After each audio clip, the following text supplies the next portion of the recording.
हरिओम। स्वागत है आप सभी का गीता ज्ञान में। गीता एक अनूठा शास्त्र है जो हमें जीवन को सबसे ऊंचे स्तर पर जीना सिखाता है। जीवन की जीवंतता का अनुभव कराने का शास्त्र है गीता। जीवन जीते हुए वहां ना अटकने का शास्त्र है गीता। कर्मों को सही प्रकार से कर लेने का शास्त्र है गीता। और जीवन की जीवंतता का निरंतर अनुभव करते रहने का शास्त्र है गीता।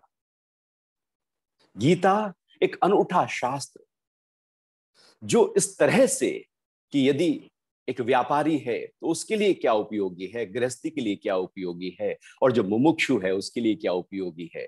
गीता शास्त्र में सब कुछ है। जैसे एक गांव में परचून की दुकान होती है, उस दुकान में सब कुछ उपलब्ध होता है, ऐसे ही गीता एक ऐसा ही शास्त्र है जीवन के हर पहलू की समस्याओं का समाधान यहां पर उपलब्ध है।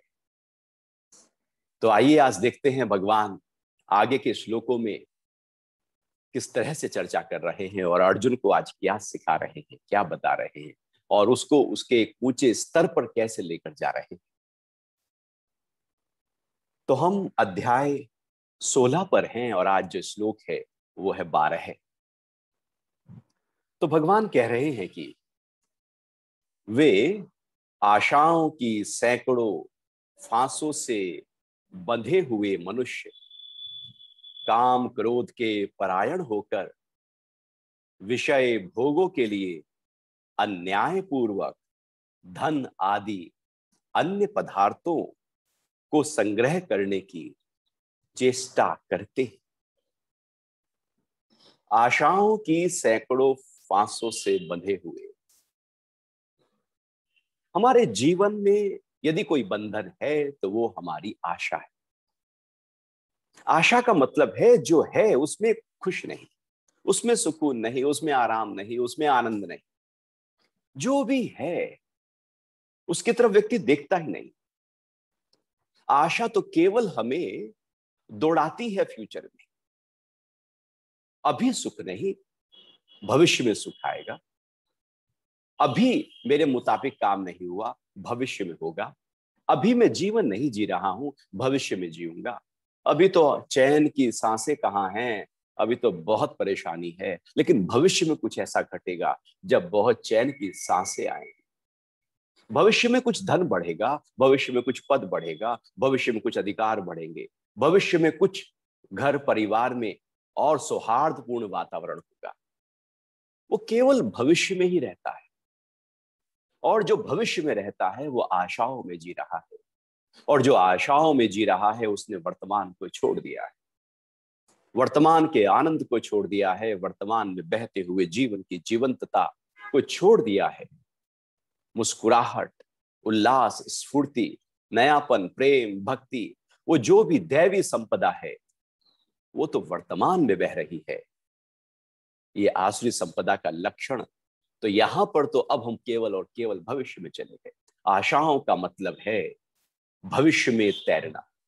मन के वो ख्याल जो केवल भविष्य के कल्पनाओं के किले बनाने शुरू कर दे, क्योंकि मन को लगता है कि अभी सुख नहीं, और इस कारण से वो कल्पना करके भविष्य में सुख ढूंढ रहा होता है कि ऐसा हो जाएगा ना तो सुकून आएगा, और उसके कारण से वो अभी थोड़ा सा अपने आप को हल्कापन महसूस करने लगता है। एक्चुअली मन भागता ही इसलिए है कि अभी तो सब ठीक नहीं, वैसा हो जाएगा ना तो अभी थोड़ा सा हल्कापन दे रहा है। लेकिन वो जो हल्कापन है वो तो बिल्कुल और बिल्कुल रेत का किला है, एकदम ढह जाएगा। वो कोई फाउंडेशन से थोड़ी हल्कापन आया, वो तो ऊपर ऊपर का आ गया है। आशाओं में रहने वाला व्यक्ति बंध जाता है।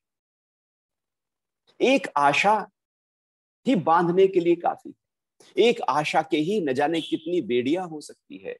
जैसे एक इच्छा आप जब प्रबल करो तो आप पाओगे अनेक रूपों से हम बंध गए। इच्छा तो एक थी, अच्छा उस इच्छा को पूरा करने के लिए यहां भी बंधे, वहां भी बंधे, वहां भी बंधे, न जाने कितनी बेड़ियां चारों तरफ हमारे आ गई।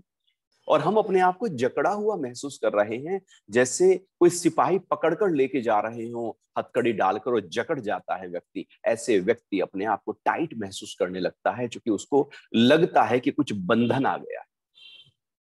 ये बंधन स्थूल रूप का नहीं होता, ये बंधन वो मन के स्तर का होता है। हम मन से बंध जाते हैं।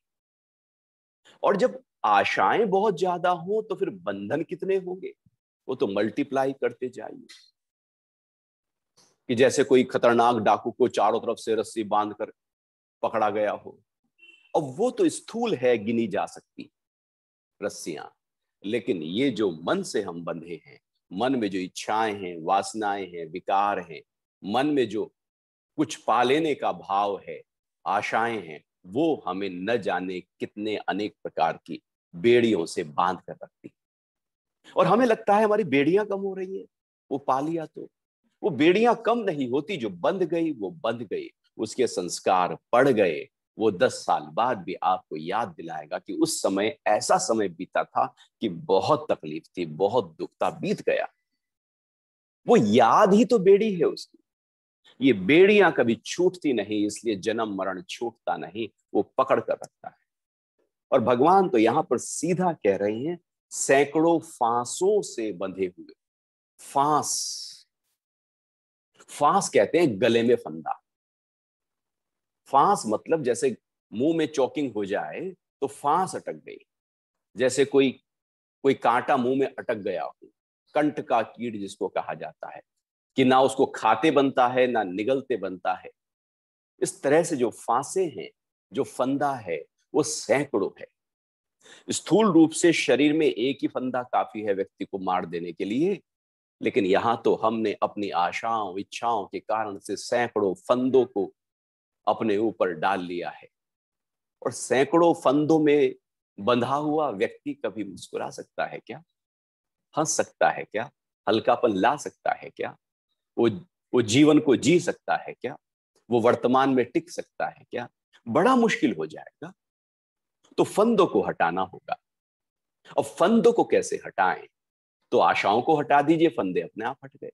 इच्छाओं को दरकिनार कर दीजिए, उसके कारण से उसका जो कॉन्सिक्वेंस है वो अपने आप हट गए। आप कारण को हटा दीजिए, कार्य अपने आप हट जाएगा। आप कार्य को हटाने में लगेंगे तो बड़ा मुश्किल हो जाएगा, क्योंकि कारण को तो हमने ध्यान ही नहीं दिया। और प्रॉब्लम तो कारण में पड़ी है। भगवान कह रहे हैं कि जो फंदे हैं वो आशाओं के आधार पर हैं। यदि आशा ही ना रहे तो फंदा भी नहीं है। लेकिन ऐसा होता नहीं। वो आसुरी संपदा वाला हमेशा आशाओं में ही जीता है। अभी खाना है, लंच कर रहा है, लेकिन डिनर पर ध्यान चला गया, लंच का मजा नहीं ले रहा। वो डिनर पर, वो ब्रेकफास्ट करते हुए लंच, और लंच करते हुए शाम की चाय, शाम की चाय करते हुए डिनर, जो है वो तो उसने हटा दिया। कहा ये तो है ही है, ध्यान उस पर है ही नहीं। आशा कहती है कि और की दौड़ है ये आशा, और आ जाए, और आ जाए। ये जो और है यही तकलीफ है, यही तो भारी करती है, यही तो थकान देती है, यही तो अटका देती है, फंसा देती है, उलझा देती है। बहुत है, बहुत दिया है परमात्मा, उसके हम लायक भी नहीं थे, इतना तेने दे दिया। ये शुक्राना नहीं होता, हमारी शिकायतें होती हैं। इसके कारण से आशाएं खड़ी हैं कि कल को कुछ ऐसा होगा। आज तो शिकायत है, शायद कल मेरी शिकायत दूर हो जाए। ये जो आशाएं हैं, ये व्यक्ति को बांध के रखती हैं इस जगत में। और इन आशाओं के साथ व्यक्ति जब जीता है तो उसकी मृत्यु भी आशाओं, बाकी बची आशाओं के साथ होती है। और फिर चूंकि वो आशाएं तो बाकी बच गई, अब वो चित्त में तो अपना असर करेंगी ही करेंगी। तो नया जन्म फिर उन आशाओं को पूरा करने के लिए हो जाता है। तो ये दौड़ लगातार चलती रहती है।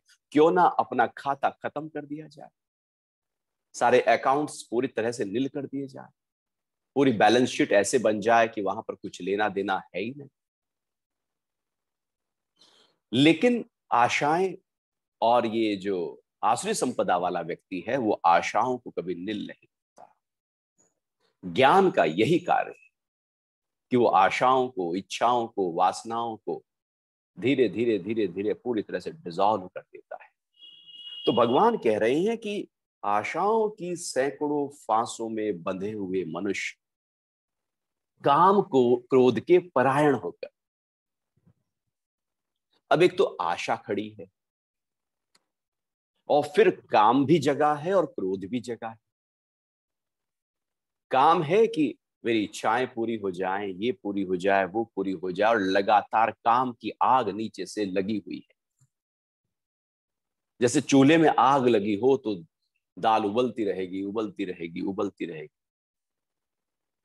और यदि आपने उस आग को बंद नहीं किया तो वो दाल जलनी शुरू हो जाएगी। एक सीमा तक तो वो आग लाभकारी थी, उस सीमा के बाद वही आग नुकसानदेह हो जाएगी। लेकिन जो काम की आग है वो लगातार अंदर जल रही है, जल रही। नतीजा होता है कि व्यक्ति जल फूकने लगता है, क्योंकि अग्नि ज्यादा हो गई, तपिश ज्यादा हो गई, इसलिए व्यक्ति अपने में हीट अनुभव करता है, इसलिए स्ट्रेस होता है, सिर में भी भारीपन होता है, आंखों में भी जलन सी होती है। क्यों? एसिडिटी होने लगती है। क्यों? क्योंकि हीट बढ़ गई। वो हीट किस कारण से हो रही है? क्योंकि हमने लगातार अपने आप को किसी एक विकार में झोंक दिया है और सारी ऊर्जा उसी विकार में बहने लगी, और अंदर से जो एनर्जी है वो इम्बैलेंस होकर अग्नि को बढ़ाकर अनेक प्रकार के रोग पैदा करने का काम करती थी। हमारे काम कभी खत्म नहीं होता। व्यक्ति तो खत्म होगा ही होगा, लेकिन उसकी इच्छाएं तो फिर खड़ी हैं। कहां खत्म होती है इच्छाएं? आए थे हम भोग भोगने, भोगों ने हमको भोग लिया। इच्छाएं पूरी नहीं होती, व्यक्ति पूरा हो जाता है। जैसे समय नहीं बीतता, व्यक्ति ही बीत जाता है। हमें लगता है हम टाइम पास कर रहे हैं, टाइम कहता है अरे पागल, तू मुझे क्या पास करेगा, मैं ही तुझे पास कर रहा हूं। हमारा मन जो वास्तविकता है, जो सत्य है, उससे हटा हुआ होता है, आशाओं में है, इच्छाओं में है। और फिर जब इच्छाएं पूरी ना हो तो क्रोध खड़ा है, और हम जर्रे जर्रे क्रोध करने लगते हैं, बिना बात के क्रोध करने लगते हैं। गुस्सा इस पर है, क्रोध उस पर निकलता है, क्योंकि उस पर गुस्सा कर दिया तो रूठ जाएगा, और वो तो अपना खास है, उसे कैसे रूठाऊंगा। हाँ, दूसरे पर क्रोध करूंगा क्योंकि उसको मैंने दबा रखा।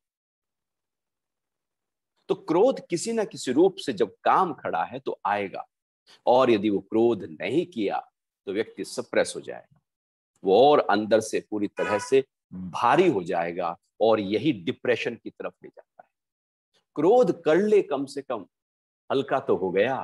क्रोध ही ना करे तो वो तो भारी होकर एकदम अवसाद में चला जाता है, विषाद में चला जाता है। तो वो क्रोध बिखरी हुई ऊर्जा है। काम भी बिखरी हुई ऊर्जा थी, क्रोध भी बिखरी हुई ऊर्जा है। इस तरह से काम और क्रोध के परायण होकर ये जो आसुरी संपदा वाला है, ये आशाओं में रहेगा और बंधा रहेगा। जैसे हम जंगल में जा रहे हैं और वहां पर बहुत सारे एक बेर के पेड़ हैं, बेरी होती है ना, उसके बहुत पेड़ होते हैं, उसमें बेर लगे होते हैं। हम बेर तोड़ रहे थे और वो कांटे उलझ गए। बेर खाने थे, बेर तो हाथ में आए नहीं, लेकिन कांटों में उलझ गए। और वो बेर के जो कांटे होते हैं ना पेड़ के, वो एक निकालो दूसरा और उलझ जाएगा, जो कांटे कांटे भरे पड़े। ऐसे ही हम भी एक इच्छा को पूरा करने में न जाने कितनी बेड़ियों को बांध लेते, न जाने कितने और उलझने इकट्ठा कर लेते। जैसे एक झूठ को छिपाना हो तो अनेक झूठ बोलने पड़ते हैं, एक फल को खाना हो तो अनेक बंधन खड़े हो जाते हैं। तो आपको बेर ही नहीं चाहिए तो कांटों में कैसे उलझते? आपको बेर भी चाहिए और कांटों में भी ना उलझे तो बड़ा मुश्किल होगा। फूल के साथ कांटा है, गुलाब के साथ कांटा है। गुलाब चाहिए तो कांटों से भी होकर जाना पड़ेगा। अब कांटे चाहिए नहीं, दुख चाहिए नहीं केवल सुख आ जाए, ऐसा ना होगा। या तो सुख को भी छोड़ दो तो दुख नहीं आएगा, या तो उस गुलाब को भी छोड़ दो, बेर को भी छोड़ दो तो कांटे नहीं आए। लेकिन हमें चाहिए गुलाब, हमें चाहिए बेर, हमें चाहिए सुख, तो भैया दुख तो उसके साथ साथ चिपका पड़ा है, वो तो आएगा जरूर। तो काम के साथ क्रोध चिपका पड़ा है, और जब क्रोध होता है तो व्यक्ति का अहंकार 7वें आसमान पर चढ़ जाता है, वो अपने को ही बड़ा समझने लगता है, केवल अपने को बड़ा। और आसुरी संपदा में केवल मैं पर केंद्रित होता है जीवन, केवल मैं। दैवी संपदा में सबके लिए केंद्रित होता है जीवन। जब फैलाव हो जाए भीतर से तो दैवी संपदा है, जब सिकुड़न हो जाए भीतर में तो आसुरी संपदा है। क्योंकि सिकुड़न ऐसे ही है कि जैसे बहता पानी निर्मला जब रुक जाता है तो गंदा होने लगता है, बदबू आ जाती है। और बहती नदी पे तो पूज रहे, आरती कर रहे हैं, नहा रहे हैं, आचमन ले रहे हैं, प्रार्थनाएं कर रहे हैं, उपासना कर रहे हैं, और जो रुक गया है पानी वो तो गड्ढे में फिर बदबू डालेगा, कीचड़ होगा, मक्खी मच्छर सब कुछ उसमें पैदा होगा। आसुरी संपदा कुछ ऐसे ही है, रुका हुआ पानी, और दैवी संपदा बहता हुआ पानी है। जब हम केवल सेल्फ, अपने अपने मैं, मेरा और मेरे वालों पर केंद्रित होकर जीवन को जीने लगते हैं तो काम पैदा होता है, क्रोध पैदा होता है, आशाएं पैदा होती हैं, और नतीजा होता है कि हम बंधने लगते हैं पासों में। हम कर रहे हैं किसी और के लिए। वो बाप कहता है बेटे को, बेटा मैं तेरे लिए कर रहा हूं। ठीक है, उसके लिए तू कर रहा है, लेकिन तू तो खुद बंध रहा है ना। बंधन उसका नहीं, फल वो ले लेगा, लेकिन बंध तो हम जाए। हम जिनके लिए करते हैं बंध हम जाते। ये बंधन की क्रिया को हमें समझना होगा, ये मन की उलझनों को समझना होगा। नहीं तो वो कबीर कहते हैं ना, रहना नहीं देश बेगाना है, ये संसार कांटों की बाड़ी, उलझ उलझ मर जाना है, रहना नहीं देश बेगाना है। हम बेगानी शादी में अब्दुल्ला दीवाना, हमें जो चाहिए वो परमात्मा ने दिया है, अब पता नहीं किसके लिए हम सोच रहे हैं। वो किसके लिए जब सोच रहे हैं तो बंध तो हम रहे हैं। ये बंधन को हमें कमजोर करना होगा, ढीला करना होगा, पूरी तरह से नहीं तो कपड़े भी फटेंगे, शरीर भी लहूलुहान होगा, और केवल शरीर लहूलुहान नहीं होगा, मन पर भी असर जाएगा, और जीवन थोड़ा ही तो है,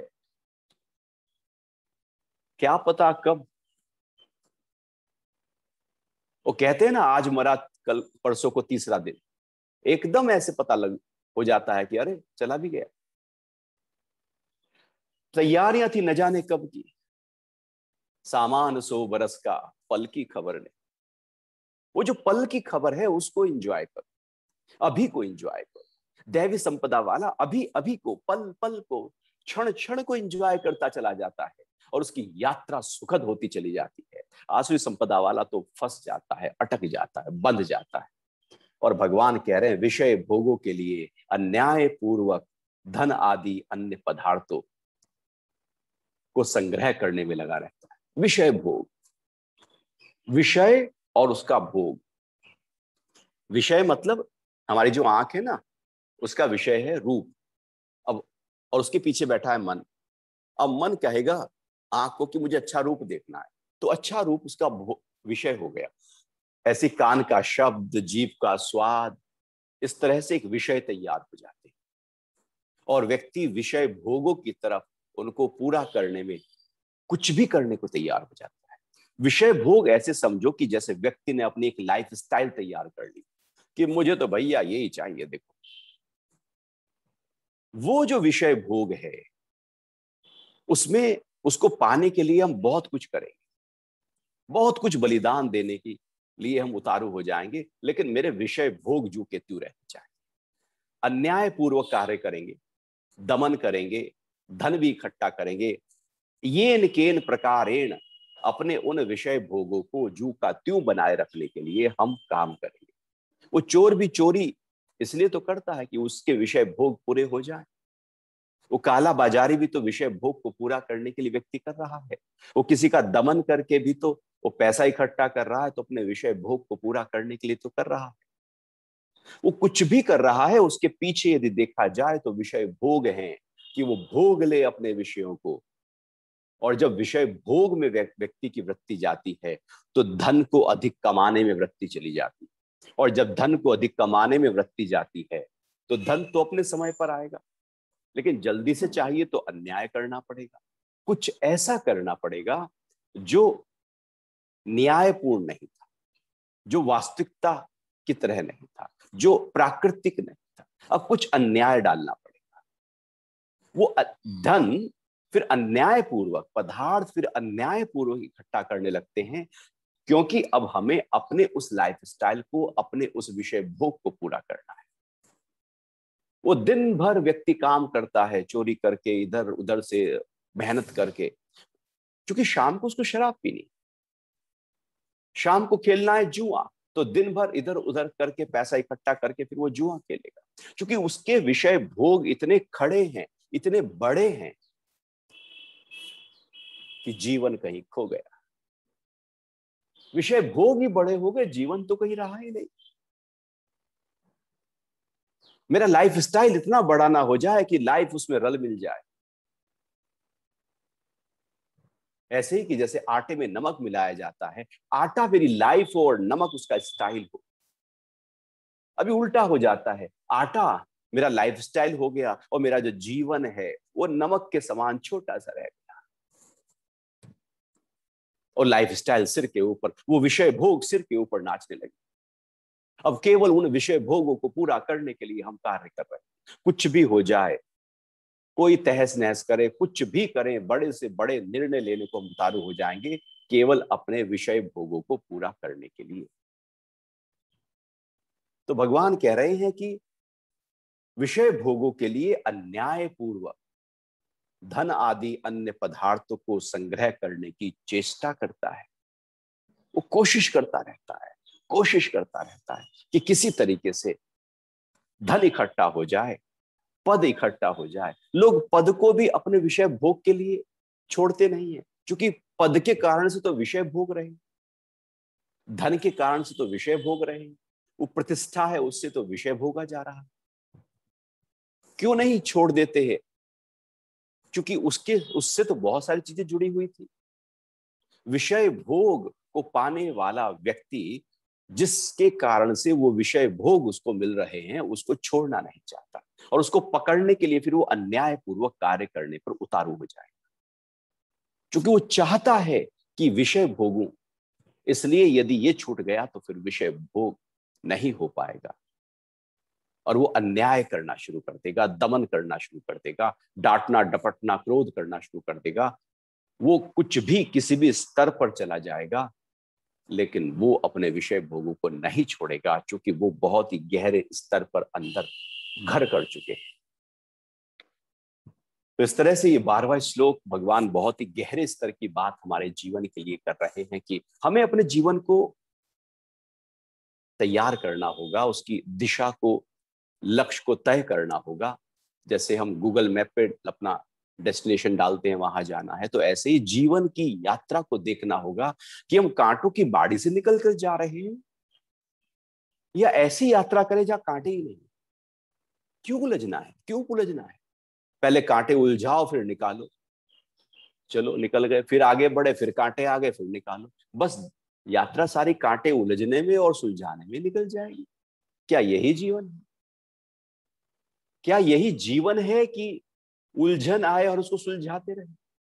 या जीवन कुछ ऐसा है कि इस भाव में आ जाए कि उलझन मेरे पास आए और सुलझ जाए, और उलझन हो, दुख तो है, सुख भी है, आता है जाता है, हजारों सालों से आ रहा है लोगों के जीवन में और जा रहा है। हम क्यों पकड़ लेते हैं उसको? दुख आया था, हमने पकड़ा, इसलिए हम दुखी हो गए। सुख आया था, हमने पकड़ा, इसलिए हम सुखी हो गए। नहीं तो वो जाने के लिए आया था, वो आया था चला जाएगा। तो दुख और दुखी में अंतर है, सुख और सुखी में अंतर है। दुख तो सबके जीवन में आएगा, सुख भी आएगा। जब हम पकड़ लेंगे तो सारा का सारा उसका दारोमदार हमारे ऊपर आने लगेगा और हम दुखी और सुखी होने लगेंगे। तो यहां पर भगवान एक तरीका बता रहे हैं कि कैसे अपने जीवन को जिए कि आपके जो फांसे हैं, जो बेड़ियां हैं, जो फंदे हैं, जो हथकड़ी है, जो पूरी तरह से फांसी का फंदा पड़ा हुआ है, उसको आप हटाएं। भला किसी को पता लग जाए कि तुझे फांसी होने वाली, वो जिएगा कैसे? और यदि गले में ही पड़ा हो फांसी का फंदा तो कैसे जिएगा? और यहां तो हजारों पड़े हैं, भगवान कह रहे हैं सैकड़ों फांसी के फंदे हमारे साथ झूल रहे हैं, और हम तब भी ध्यान नहीं दे रहे इन फंदों को। इसी कारण से जीवन जो है वो सबसे निचले स्तर पर हम जीने लगते हैं, ऊपर का स्तर तो आ ही नहीं पाता। आप अपने को देखो और चिड़ियाओं को देखो, आप बताओ उनका जीवन ज्यादा प्रसन्नता से, हल्केपन से, उत्साह से, उमंग से, उल्लास से बीत रहा है, या हमारा जीवन? एक अनुभव करें, क्या हम उनके जैसे हल्के हैं? क्या हम उतने चहचहा रहे हैं जैसे वो चहचहा रहे हैं? आप पाएंगे नहीं, हम भारी हो गए, क्योंकि हमने फंदे डाल लिए, क्योंकि आशाएं खड़ी हो गई, इच्छाएं खड़ी हो गई हैं, क्रोध जगा हुआ है, विकार जगे हुए हैं, और ये विकार कुछ देंगे नहीं बल्कि बांध लेंगे। थोड़ा और आगे बढ़ते हैं, भगवान और क्या कह रहे हैं। भगवान ने ना ये आसुरी संपदा के लक्षण बहुत अच्छी तरह से एकदम खोल खोल कर बताए, जिससे व्यक्ति इनसे निकले, इनसे ग्लानि करे, अरे कहां फंस गए, जीवन ऐसे है क्या फंसने की, हटो यहां से। जैसे कोई बदबूदार स्थान पे कहेंगे अरे हटाओ भैया सफाई करो इसकी, ये हम यहाँ रहेंगे नहीं, हम कहीं और जा रहे हैं। हम बदबू के स्थान पे थोड़ी जाके रहने लगते हैं, पहले उसकी सफाई वफाई कराते हैं, और जब सफाई ना हो तो आप जगह बदल लेते हैं।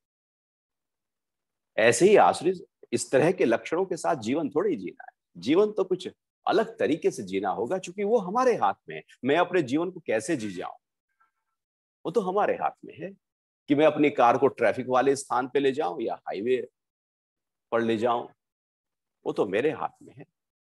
फिर भगवान आगे कह रहे हैं, 16वां अध्याय चल रहा है, और आसुरी संपदा के लक्षणों की चर्चा करते हुए भगवान अब 13वें श्लोक में कह रहे हैं कि वे सोचा करते हैं कि आज मैंने यह प्राप्त कर लिया और अब इस मनोरथ को प्राप्त कर लूंगा, अभी मेरे पास इतना धन है और फिर इतना हो जाएगा, आज मैंने ये कर लिया और कल को ये कर लूंगा। बस वो सोचते रहे, सोचा करते। सोच, सोच चिंता है,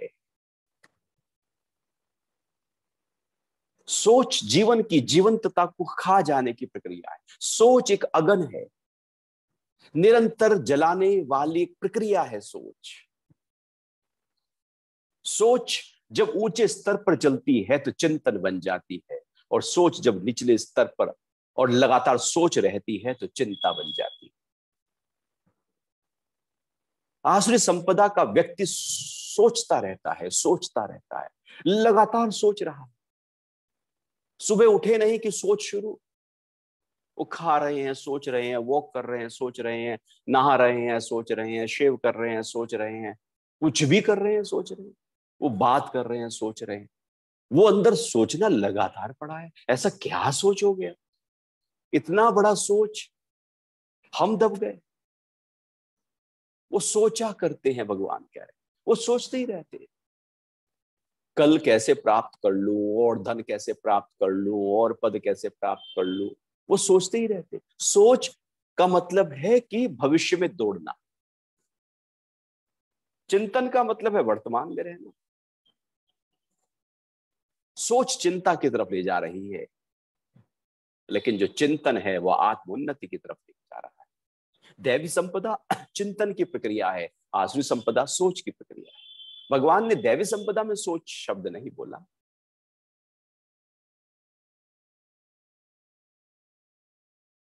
तो सोचने की प्रक्रिया जैसे ही हमारे अंदर पैदा होगी, हम फ्यूचर में भागेंगे, क्योंकि वो सोचने की क्रिया या तो पास्ट में जाएगी या वो फ्यूचर में जाएगी। वर्तमान के लिए कोई सोच नहीं है। सोच का मतलब ही है इधर या उधर, दाएं या बाएं, बीत गया है जो बीतेगा। अब जो बीत गया, मन वहां चला गया और दुख को पकड़ लिया तो व्यक्ति डिप्रेस हो गया। और जो नहीं बीता, जो आएगा, जो फ्यूचर है, जब मन वहां चला गया, या तो वो डरेगा ऐसा ना हो जाए, या फिर वो लोभी बन जाएगा कि ये कैसे पाल। तो सोच हमें हमारी स्थिति से हटा देती। और भगवान कह रहे हैं वो सोचा करते, वो सोचते ही रहते। और ये सोच है ना, कोई टाइम से नहीं आती कि हम चलो भाई 9 to 5 ऑफिस का काम करना है तो हम उस टाइम सोचेंगे। वो सोच खुल गई तो खुल गई। रात को सोने के समय में बिस्तर पर हम सोच ही रहे हैं। और देर रात कभी मान लो आंख खुल गई किसी कारण से, कोई आहट हुई, कोई बाथरूम जाना था, प्यास लग रही थी, आंख खुलते ही फिर वही सोच शुरू हो गई। वो सोच लगातार इतनी हावी हो जाती है कि छोड़ती नहीं है पीछा। तो सोचा करते हैं कि आज मैंने यह प्राप्त कर लिया, इतना अचीव तो हो गया, इतना स्टेप तो मैं आगे बढ़ गया, यहां तक तो मैंने कोशिश कर ली, पा लिया। अब जो है वो कल जो है, अब इसको पालूंगा। और वो लग जाता है कल को पाने। और यदि उसको कभी ऐसा लगे कल कुछ पाने के लिए तेरे लिए रहा ही नहीं, तो ऐसा व्यक्ति बहुत व्याकुल हो जाए। एक दिन ऐसा लगे कि अरे कुछ सोचने के लिए नहीं है, सब समाधान हो गया, अब कुछ है ही नहीं, सब ठीक तो है ना, परफेक्ट है, क्या सोचने के लिए। छटपटाहट हो जाएगी। वो छटपटाहट होनी ही है, क्योंकि वो एक तो आदत बनी हुई है, एक मेमोरी ऐसी बनी है सोचने की। जब कुछ नहीं भी है तब भी सोच रहे हैं, उस अच्छाई में भी बुराई निकाली जाएगी, क्योंकि वो एक ऐसी मन की स्थिति बन गई है कि वो अच्छाइयों में बुराई ढूंढने लगेगा, क्योंकि वो सोचना है उसको। सब कुछ प्राप्त हो गया है, क्या बाकी रहा प्राप्त करने के लिए। भाव दैवी संपदा का है, और अभी थोड़ा ही प्राप्त हुआ है, ज्यादा कुछ हुआ नहीं, कल को प्राप्त करूंगा, ये आसुरी संपदा का लक्षण। वो लगा रहता है आगे आगे आगे की दौड़ में, और कहता है कि मुझे ये भी मिलना है, ये भी प्राप्त करना है, ये भी प्राप्त करना है। वो ये नहीं कहता कि जीवंतता प्राप्त करनी है, प्रसन्नता प्राप्त करनी है, हल्कापन प्राप्त करना है, मुस्कुराहट प्राप्त करनी है, घर का माहौल इतना लाइट हो कि जैसे फुटबॉल की तरह हर व्यक्ति उछल कूद रहा हो। वो मुक्ति प्राप्त की बात नहीं करेगा, वो परम आनंद और उस अंदर की शांति, उस मौन, उस एकांत, उस ध्यान को प्राप्त करने की बात नहीं करेगा, वो शुक्राने की बात नहीं करेगा, प्रार्थना की बात नहीं करेगा, वो समर्पण की बात नहीं करेगा, वो समता की बात नहीं करेगा, और कर्मों की कुशलता की बात नहीं करेगा। वो तो कुछ और करेगा कि मुझे कल ये प्राप्त करना है। वो छोड़ देगा सबको। जो मनुष्य का जीवन है, जो उसका लक्ष्य है, लक्ष्य क्या है? लक्ष्य है अभी को जी जाना ही लक्ष्य है, कि इस पल मैंने कैसे जिया, क्योंकि यही पल है मेरे हाथ में। मैं सोच के भी जी सकता हूं, वर्तमान में भी रहकर जी सकता हूं, और फ्यूचर और पास्ट में भी जी सकता हूं, मेरे हाथ में है। तो सोचा करते हैं कि मैंने ये प्राप्त कर लिया है और इस मनोरथ को प्राप्त कर लूंगा, इतना आ गया धन और इतना और इकट्ठा कर लूंगा। वो जो फिगर है ना मन में धन की, बस उसको वो चाहता है कि और बड़ी हो जाए, कैसे बड़ी हो जाए, और का जो फेर है वो चला रहता है। ये चारवाक फिलॉसफी है। आसुरी संपदा मतलब चारवाक दर्शन। और कैसे भी करके इकट्ठा हो जाए, लोन लेके भी मैं बस अपने आप को विषय भोगों में ले जाऊं, अपने उस आनंद को पालूं जो मैं पाना चाहता हूं, कैसे भी करके इकट्ठा कर लूं। और ये जो चारवाक फिलॉसफी है कि और इकट्ठा हो जाए, चाहे कैसे इकट्ठा हो, वहां वो चारवाक कहते हैं कि ये शरीर जो है भैया नश्वर है, खाओ पियो ऐश करो, और यदि नहीं है तो कोई बात नहीं, चिंता नहीं करनी, मांग लाओ, इससे ले लो, उससे ले लो, लोन ले लो, उधार ले लो, छीन लाओ, कैसे भी करके अपना पेट भरो। और इसी ये फिलॉसफी, ये एक सामान्यतया यही फिलॉसफी है, हर व्यक्ति इसी में ही है। कुछ ही लोग होते हैं जो अध्यात्म की तरफ जाते हैं, कुछ ही लोग होते हैं जो गीता को मान रहे हैं, कुछ ही लोग हैं जो भारतीय दर्शन को मान रहे हैं, बाकी तो अधिकतर समुदाय चारवाक को ही मानता है, इसलिए सब कुछ लोन पे कर लेना चाहता है। और पाश्चात्य में तो एक कल्चर है कि वो लोन पर खड़ा रहता है, हर चीज लोन पर खड़ी। क्योंकि पता है जीवन को जियो, अपना ऐश करके जियो। और धन इकट्ठा करने का भाव कि कैसे मैं अपने आप को और बड़ा कर लूं, धन को पाने का भाव जगा रहता है। धन तो आ ही जाएगा, लेकिन जीवन चला गया तो जीवन लौट के नहीं आएगा। धन यदि आ भी गया तो क्या करें? आज कोरोना काल में हमने देखा है, धन तो रहा लेकिन बेड ही नहीं मिल रहा था। धन तो था, वेंटिलेटर बेड मिलने के लिए बहुत दिक्कत हो गई। क्या करोगे ऐसे धन का जो जीवन तक नहीं पहुंचा सकता? हमने अपने स्वास्थ्य को छोड़ा, मन के स्वास्थ्य को छोड़ा, भावनाओं के स्वास्थ्य को छोड़ा, सामाजिक स्वास्थ्य को छोड़ा, आध्यात्मिक स्वास्थ्य को छोड़ा, जीवन की जीवंतता को छोड़ा और इकट्ठा किया धन। धन जीवन नहीं देता, धन लाइफ नहीं देता, लाइफ स्टाइल दे सकता है, लाइफ कहीं खो जाए। हमें लाइफ को पकड़ना है। दैवी संपदा वाला लाइफ पर फोकस करता है। आखिर धन की भी एक सीमा है, उस सीमा के बाद वो धन केवल और केवल हमारे मन की एक फितूर है, एक कल्पना है, एक फिगर है, एक नंबर है। ये आसुरी संपदा वाला उस नंबर में जीरो बढ़ाने की कोशिश में लगा रहता है कि नौकरी अभी इतनी है तो उतनी हो जाए, तो उतनी हो जाए, तो उतनी हो जाए, तो उतनी हो जाए, फिर धन और बढ़े और बढ़े और बढ़े, वो बढ़ता ही चला। वो राजा के पास फकीर आया ना, सुबह के समय राजा सबको दान देते, तो फकीर आ गया, राजन मैं चाहता हूं कि आप मुझे कुछ भिक्षा दें, कुछ दान दें, कटोरा है इसको भरे। अरे हाँ, कैसी बात कर रहे हो? दरबार में आ गया था, सुबह के समय एक टाइम था, कोई भी आ सकता था दरबार। राजा ने कहा अभी भर देते। तो फकीर ने कहा देखो भैया, यदि आप इसको भरना चाहते हो तो मैं ये कहना आपसे चाहूंगा कि इसको पूरा भरना, खाली नहीं छोड़, ओछा भी नहीं करना, ऊपर तक चाहिए। राजा ने कहा कैसी बात कर रहे हो, तेरा कमंडली तो है, अभी भर देते हैं। फकीर ने कहा फिर सोच लो राजन, मैं यहां से तब जाऊंगा जब इसको पूरा भर दो। कि हाँ हाँ। राजा ने कहा भर दो भैया। अरे थोड़ा सा तो ये पता नहीं क्या, पता नहीं किस तरह से ये बड़ा भगोना सा लिया है, सफेद सफेद सा, समझ नहीं आ रहा है, भर दो इसे। अरे अनाज से क्या भरोगे, ये राजा के दरबार में आया और इस तरह से बातें कर रहा है, चलो जो भी महत्वपूर्ण स्वर्ण आभूषण है उससे भर दो, इसको भी क्या लगेगा किस राजा से पाला पड़ा है। राजा का मतलब है दिलेर हो जाना, खुल जाना। राजा का मतलब संकुचित हो जाना नहीं होता। जो संकुचित हो गया वो राजा रहा ही नहीं, जो फैल गया वही राजा है। राजा मतलब ऐसे फैल जाने की प्रक्रिया, भिखारी मतलब सिकुड़ जाने की प्रक्रिया। तो वही उस फलक में कहता है चलो भरो, तो मंत्री लोग जो भी उसमें डालें वो भरे ही ना। और आभूषण, ज्वारात, सिक्के सब डाले गए। राजा भी देख रहे हैं, पूरी सभा भौचक्की रह गई, पात्र भर ही नहीं रहा है, भरने की कोशिश की जा रही है, थाल के थाल आ रहे हैं, डालते ही जैसे पता नहीं कहां जा रहा। पूरा खजाना खाली हो गया था, बात दूर दूर तक फैल गई थी, लोग इकट्ठा होने लगे। एक ऐसा संत भिखारी आया है जिसका जो कमंडल है वो राजा भी भर नहीं पा रहे।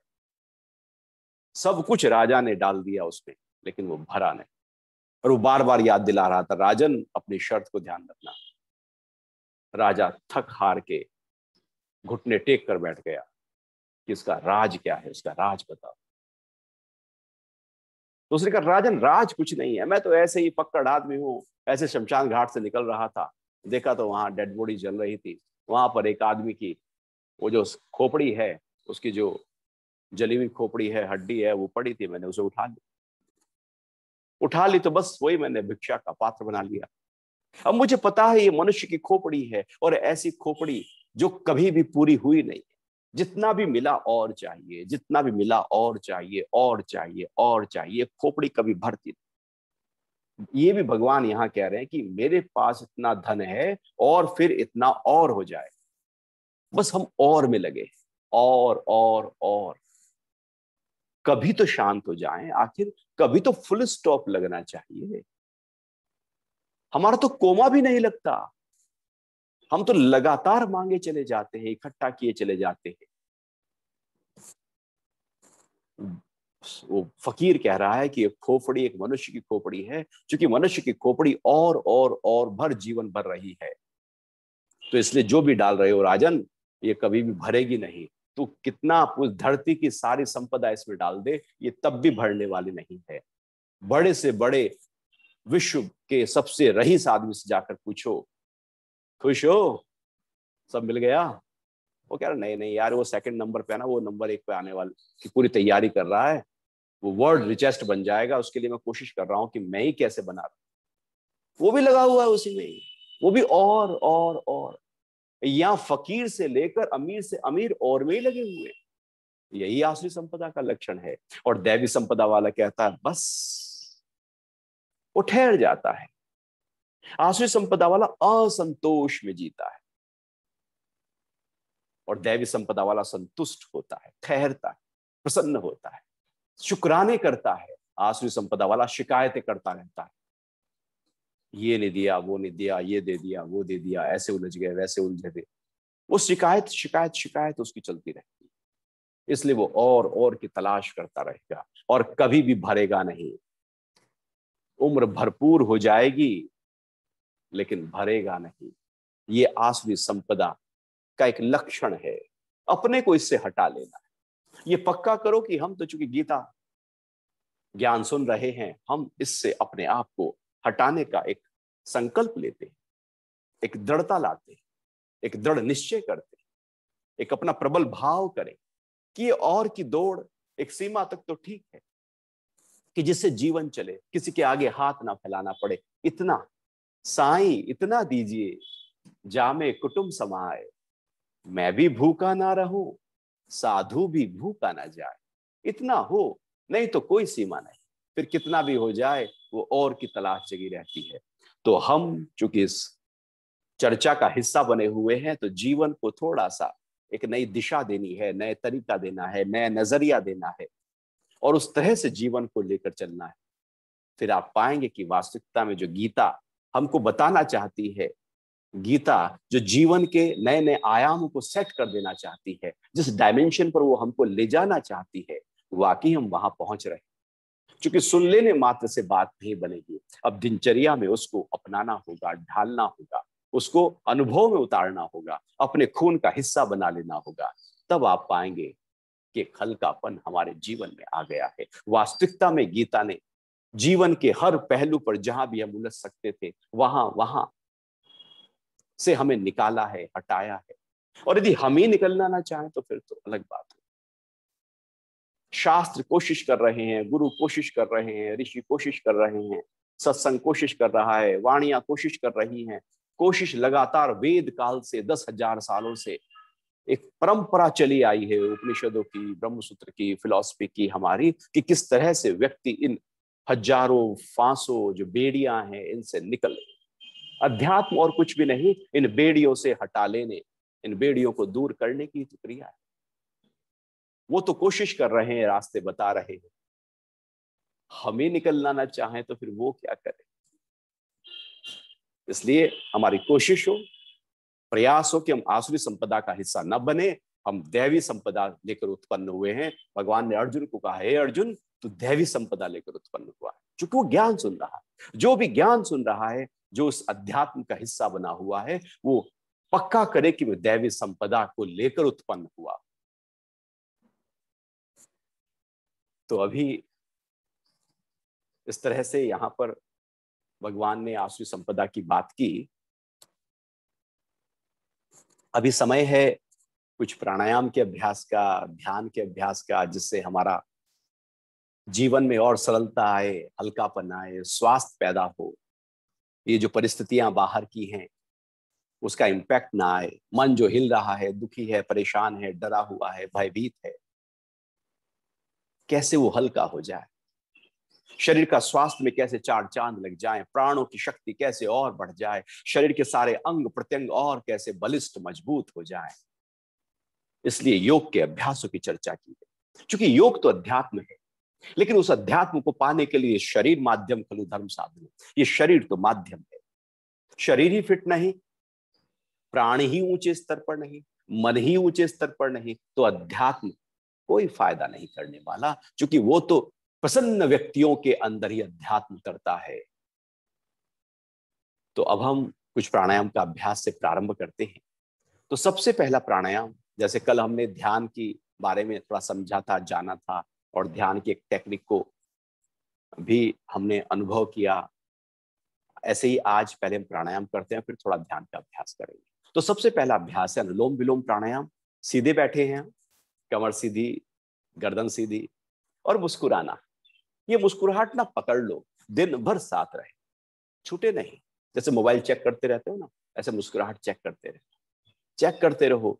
मुस्कुराहट है और चेक करते रहो, श्वास आ रहा है ना, श्वास गया, आया, गया। दो को पकड़ लीजिए, मुस्कुराहट पकड़ लीजिए, सांस पकड़ लीजिए। आप देखेंगे पूरी तरह से हमारी जो लाइफ है एकदम बदल गई।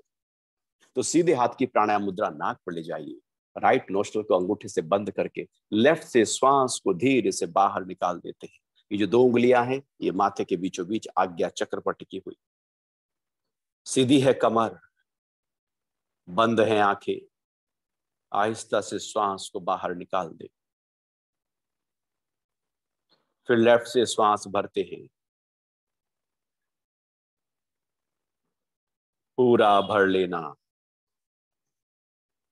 पेट भी फूल जाए। लेफ्ट को बंद करके राइट से निकाल दीजिए।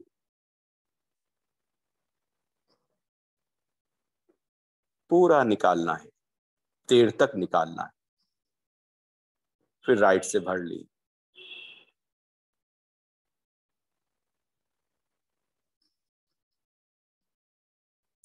और लेफ्ट से निकाल दे।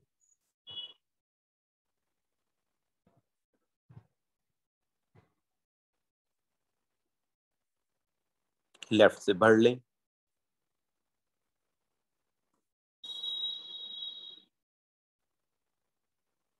और राइट से निकाल दे। एक सहजता हो, एकाग्रता हो, सांसों के साथ जुड़े रहे। भीतर एक ठहराव है, लंबा गहरा सांस भरा जा रहा है और निकाल रहे। बार बार करते रहें। बार बार करते रहने से ब्रह्मांड में फैला हुआ प्राण हमारे शरीर में अधिक मात्रा में बढ़ने लगता है। ब्लड में ऑक्सीजन का लेवल बढ़ाने में यह अभ्यास मदद करता है। अनुलोम विलोम के बाद आप ऑक्सीमीटर से चेक कर सकते हैं कि आपका ऑक्सीजन लेवल 99 और 100 तक एकदम पहुंच जाएगा, जो 96, 97 और 98 सामान्यता बना रहता है। अधिक से अधिक श्वासों को अंदर भरा जा रहा है, जिससे फेफड़े का वो हिस्सा जहां पर श्वास पहुंच ही नहीं पा रहा था, जो वायु कुपिकाएं कार्य ही नहीं कर रही थी, सड़ गई थी, वो भी सक्रिय हो रही हैं। भरते जाएं सांसों को। फेफड़े जो महत्वपूर्ण हिस्सा है हमारे शरीर का, जैसे कार का महत्वपूर्ण हिस्सा टायर होते हैं, भरी हुई हवा कार को दौड़ा देती है, ऐसे ही भरा हुआ ऑक्सीजन शरीर के स्वास्थ्य में 4 चांद लगा देता है। पूरा भर लें सांसों को और निकाल दें। मन भाग जाएगा, लौटा लाना सांसों पर, ठहरा देना सांसों पर। मन जब ठहर जाएगा सांसों पर, तो मन के रोग दूर होने लगेंगे।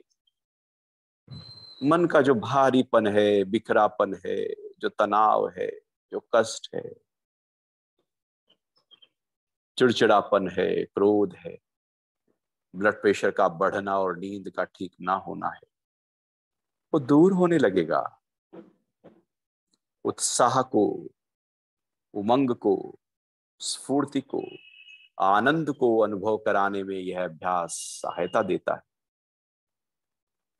पूरा भर रहे हैं तो भाव है कि जो प्राण शक्ति है वो शरीर में धारण हो रही है।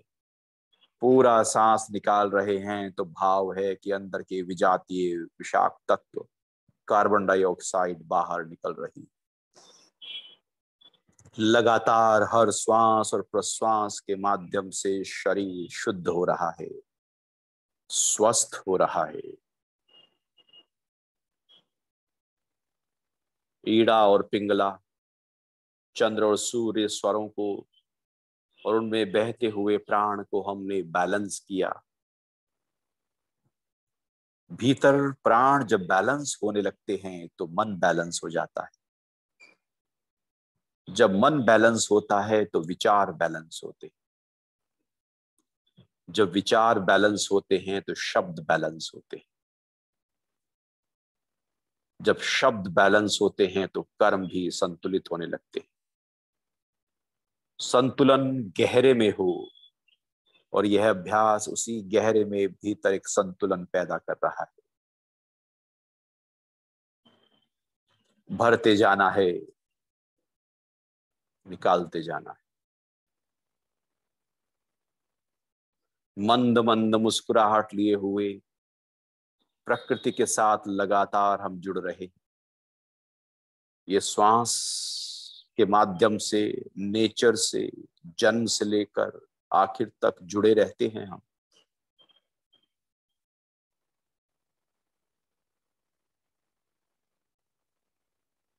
जब हाथ थकने लगे तो अंत में राइट से सांस भर लेना और लेफ्ट से श्वास निकाल देना।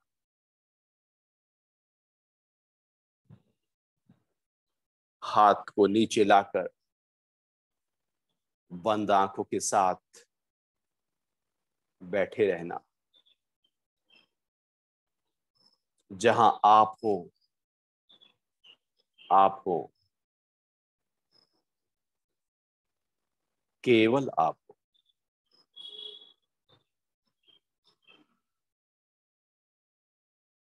अब यहीं बैठे बैठे दोनों नासारंध्रों से अधिक श्वास भरेंगे। जितना भर सकते हैं भरें। कुछ देर के लिए श्वास को भीतर रोकेंगे, कुछ पलों के लिए सहजता से, और फिर धीरे धीरे श्वास निकाल दीजिए। अपने हाथ को पेट पर रख ले और पेट के उठने और दबने को अनुभव करते रहें। भरते जाएं श्वासों को और भाव है कि ब्रह्मांडीय प्राण से मेरे पांचों प्राण प्राणपान समान व्यान उदान स्वस्थ हो रहे हैं। पूरा भरना, कुछ रोकना, ठहराना, स्थिर करना प्राण को, और फिर आहिस्ता से निकालना। धीरे धीरे निकालना। दुगना समय लगे तो और बेहतर। मन को श्वास पर टिका दीजिए। पूरक, कुंभक और रेचक हो रहा है। सांस केवल छाती में न भरना, पेट भी फूल जाए। डायफ्राम पूरी तरह से प्रेशर डाले स्टमक की तरफ, और एक हल्केपन का एहसास करते हुए कि मेरे पांचों कोश, अन्नमय कोश, मनोमय कोश, प्राणमय कोश, विज्ञानमय और आनंदमय कोश स्वस्थ हो रहे हैं।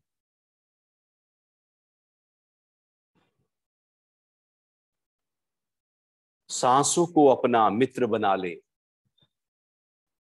जो जीवन का आधार है सांस, उसी से ही दोस्ती गांठ ले। इसी दोस्ती गांठने का नाम प्राणायाम है। भरते जाएं सांसों को, कुछ पलों के लिए रोके और फिर धीरे धीरे श्वास को बाहर निकाल।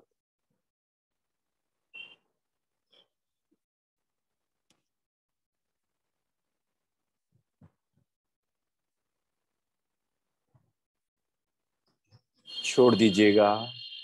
हाथों की हथेलियां रगड़ लें, घर्षण करें, गर्म करें हथेलियों को और आंखों के ऊपर रख लें। हथेलियां हटाएं, आंखें खोलें, थोड़ा सा ध्यान के लिए बैठेंगे।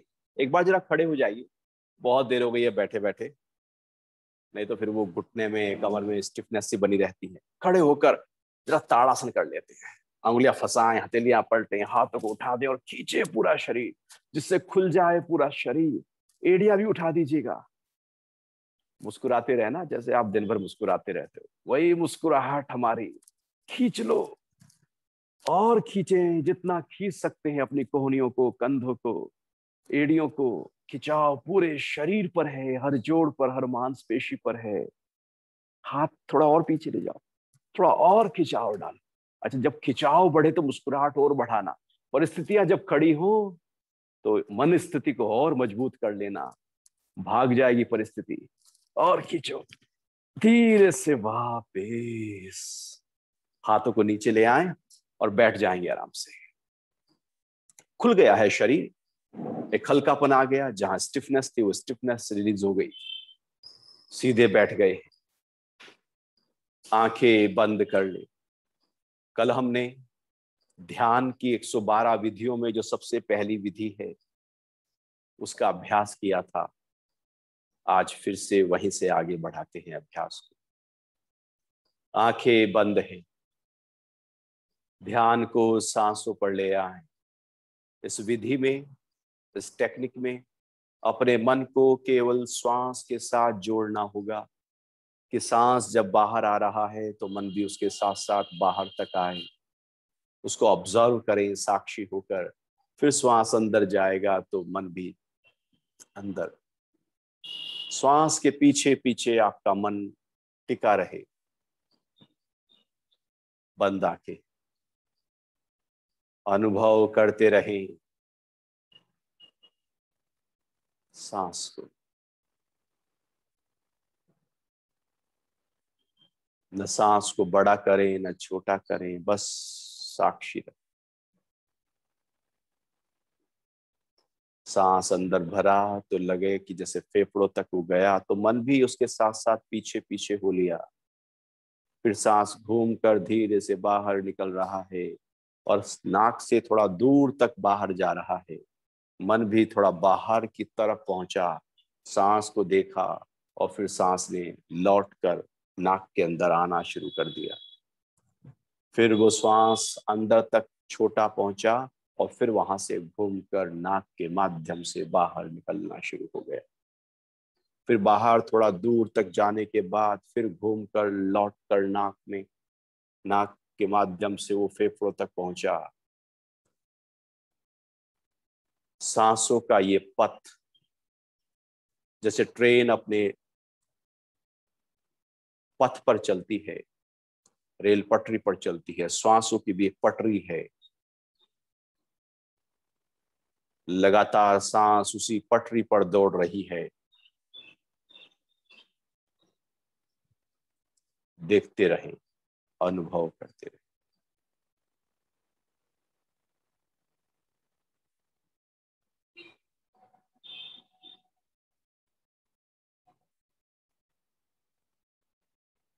सांस के इतना गहरे स्तर पर उसको अनुभव करें कि कोई ख्याल की जगह ही ना बचे। इतनी वृत्ति को टाइट कर लें सांसों पर कि कुछ और आए ही ना, जैसे वाटर टाइट होता है।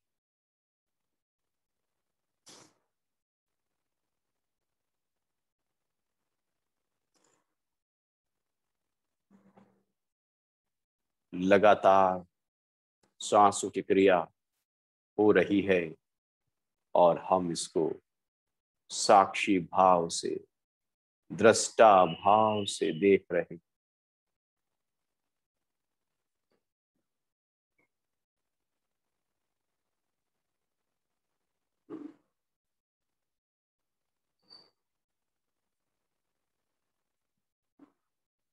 भगवान बुद्ध ने भी इसी विधि को और गहरे स्तर पर अपने भिक्षुओं को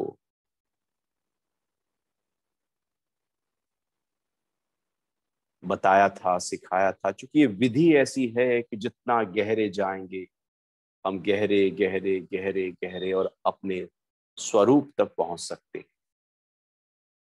वृत्तियां सब शांत हो जाएंगी, अनुभव करते रहें सांसों के आने को और जा।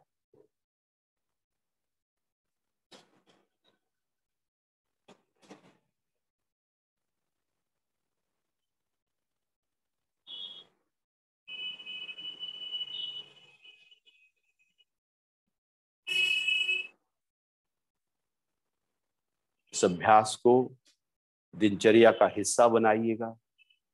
जब भी याद आए अवश्य करें। करते हैं ओम का जाप।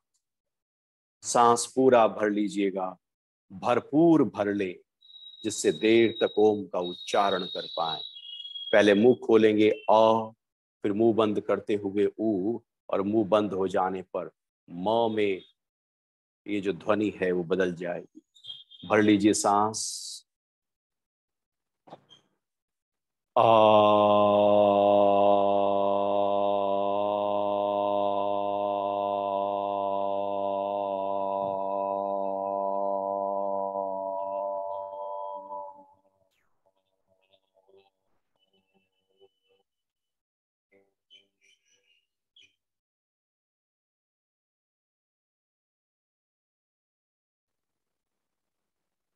फिर से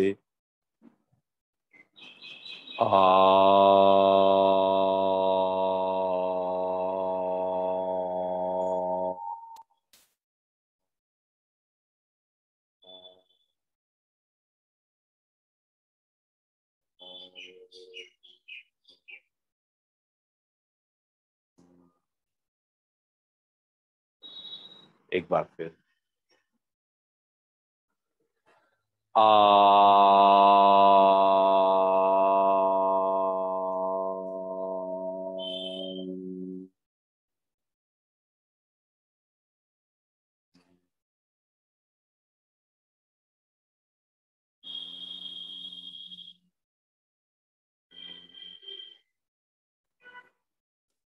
परमपिता परमात्मा को प्रणाम करें, नमन करें,